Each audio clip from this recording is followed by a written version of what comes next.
Hi there. No, this video's about adequate clearance. Now, if you've looked at your driving test sheet and you've took your test and you've not passed, unfortunately, it's on number 16. Halfway down in the middle, it says clearance and obstructions. So if they give you some kind of fault for that, then it's probably because you're getting too close to a problem that's near the car. Now, what is adequate clearance? It's going past something safely without interfering with it. So a good example is you've got a parked car on your left, you're driving towards it and you want to go around it, so you're checking to make sure that you go around it and giving yourself, if possible, a door's width or a meter, so that you're not interfering. So take into account that car might open the door, someone might get out. If it's a taxi, that's a good example. If a taxi is ahead of you and they pull over and you're approaching it, chances are if someone's in it, they're going to open the door and look in straight into your line of drive, and you've just got to obviously give them a door's width. And if you give them a door's width, it's easy to react to it. But if you're too close, they'll open the door on you as you're going past and you'll take the door off. And obviously that's not great for anyone. So other things would be you're coming to a road with loads of parked cars and the double parked, one on the left, one on the right, and there's a gap in the middle. There's no point in giving a meter on one side if you're giving yourself half a foot on the other. You've got to set yourself in the middle of the gap. So use common sense. So I'll turn the camera around, and what we'll do is I'll do a bit of driving, I'll do a bit of chatting about what's happening, what sort of things crop up, how you can avoid it. Hopefully it'll help you to understand a bit more about adequate clearance. If you're new to my videos, click on the subscribe button and get my weekly uploads. Okay, let's get driving. So we're driving down here and we're just looking for problems, adequate clearance. At the moment, just a few potholes and nothing too tricky. Got a few parked cars coming up on the left and on the right, so you're looking to make sure you can go around safely. So if you had to interfere with anything, it's wrong, isn't it? So we're looking at the road, I'm going out now. Occasionally, you'll have to react quite quickly to something coming around the corner, and you end up being closer to the parked car on the left than you want to be. This is a good example now. So I'm slowing down, pretend there's a car coming, I'm stopping, getting too close, same thing again. Keep your speed down, big steering to go around it, give them that door's width, otherwise you're going to get a problem. Ahead of us, we've got people with the door up, so I might open the door or even step out. Luckily, what I'm going to do is give them a little bit more space, and that way I've got to give them that clearance a bit more than normal, because the two kids might just step out. Got a problem ahead of us, someone reversing into a road, so I'm giving that clearance so I'm not in too close. If I interfere with them and they can't finish what they want to do, then it's wrong by me. I really need to give them that space to get out of the way. You see cars when you're doing manoeuvres come right up beside of you, try to pressurise you, and they're just idiots really doing that. So we've got parked cars on the right, make it difficult, so I'm going slow, looking down the gap on the right, and where the path was then, and giving that space. And if I can't, I'm not going particularly fast, because if I'm going fast, I will be able to react to things that are happening. I'll do a left turn out of it, so the mirrors to the left, mirror signal, checking, there's a bus on the right, slowing down for first, checking again, and making a move. So you could be driving along quite freely at the moment, like I am, and everything's going fine. But you still got to give, like the car on the left, the white one, that space it needs. Shouldn't be too close to the curb. Should be in the middle of your lane. I'm going to do a right turn here, so centre mirror, right mirror, signalling, slowing down for second gear. There's no one near the junction. Not cutting the corner either.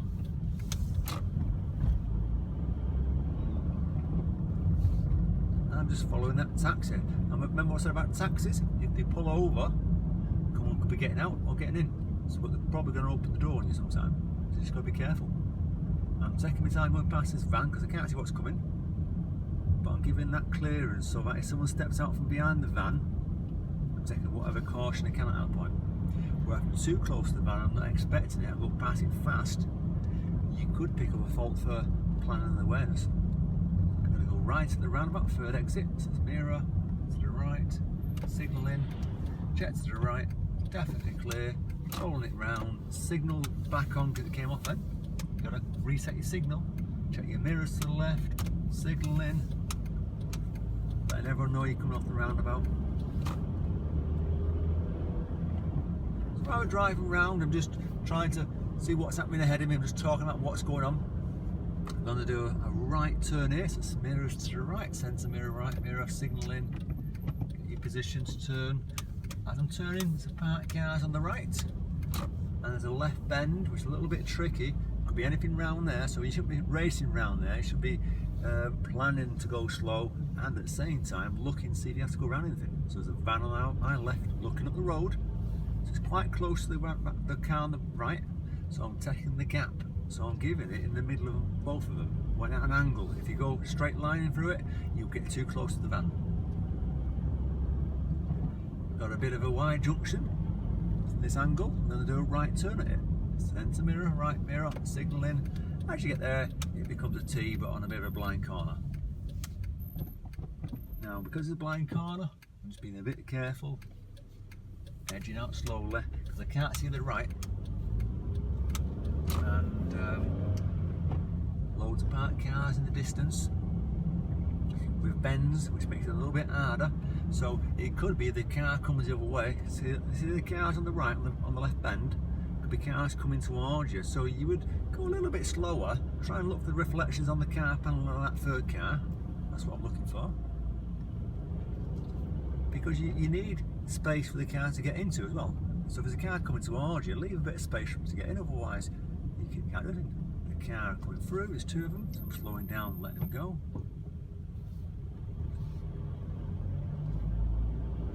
So that second one tucked in there, quite nice. You got the bloke there.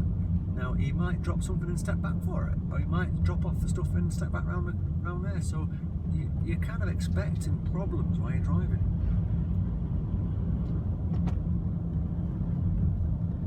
And I'm looking up the road again. A couple of parked cars are going wide to the right to get the angle to come in. And I'm dropping down a gear now because there's loads of parked cars checking up the road. This is about the best I can. There's a couple of gaps coming up. See this gap here? I'm going to have to use the gap here, I think. Always wants to go in there, so I'm letting him go. Where I would have gone into that gap then, but he had his indicator on, so I kind of slowed down and he acknowledged that and I jumped into the gap. But normally you use that gap on the left then, because you already committed yourself, and then you come around the corner fast. I'm going to go left at the end, so it's mirrors to the left, centre mirror, left mirror, signalling. Checking to the right, there's a car coming, following that bend up to the white line. First gear, gas, biting point, bit of a rolling stop, so I didn't really stop much. But I got down to a slow speed with a first gear to do it. There's a car on the left looking to pull out. We've got a few problems ahead of us here. So we've got a roundabout in the distance, zebra crossing before that, and a giveaway to oncoming cars before that. And the road narrows. Now obviously when the road narrows, it's a traffic calming measure. You want to get in the middle of the gap. We're going to go left at the roundabout, centre mirror left, signal, checking to the right. He's far away, so I'm going to carry on going. And we're in a 20 zone at this point. Zebra crossing's clear. We've got a giveaway sign and a road traffic counting measure again. That car's not coming out, so I'm checking the right mirror to come out. Remember, get yourself into the gap. Don't go too close to the curbs, otherwise you could clip the curb. Person on the right, and they're coming towards it. So yeah, I'm slowing down for them. I could tell then they were just turning slightly towards the zebra as they approached them. Make sure they're off the zebra before you move off. Now so they've come through. I'm slowing down. Letting them come through. Because they've already committed themselves. Now, it's a tricky one that. If you're in a different position, what would you do on the test? This one here, slowing down for them. Drop into first gear, checking my right mirror to make sure there's no motorbike or someone in the car or van trying to overtake me. But that car went past then. I didn't rush it, give them adequate clearance, 1 metre I give them then.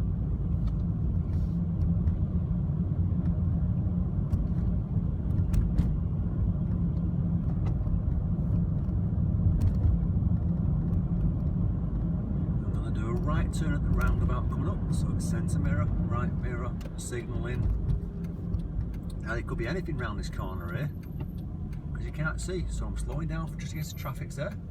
Now the traffic's clear, so I'm entering, but as I look, there's parked cars, so I'm looking right on the road, taking into account there's a car coming, so I'm slowing down. So what I mean about having to react quite late, so I'm close to this car in front of me than I want to be, but it's clear ahead of me, it's clear on my right mirror. Keep the clutch down, so I'm going slow, and a big turn to go round. That's a good example of keeping that adequate clearance, because if I just shot forward, I'd be way too close to the car, and I'm going to pick up some kind of fault on the test for it, and after the test you're going to risk clipping the bumper and having all sorts of problems with insurance. So it's only been a quick drive, but I'm hoping that's give you a bit of an insight to adequate clearance. Same again, two cars quite close to take the gap in the middle. You know, I slowed down a bit to do it. I'm just going to pull over on the left, so I'm checking my mirrors, no one around, I'm not going to be signalling, I'm just pulling over where the raised curb is in between the driveways. So I'm hoping this quick video I've done has helped you to understand a bit more about adequate clearance. If it has, give it a thumbs up, and like I said at the beginning, if you're new to my videos, subscribe and get my weekly uploads. Safe driving, good luck with your driving lessons, and if you've got your test, all the best with that.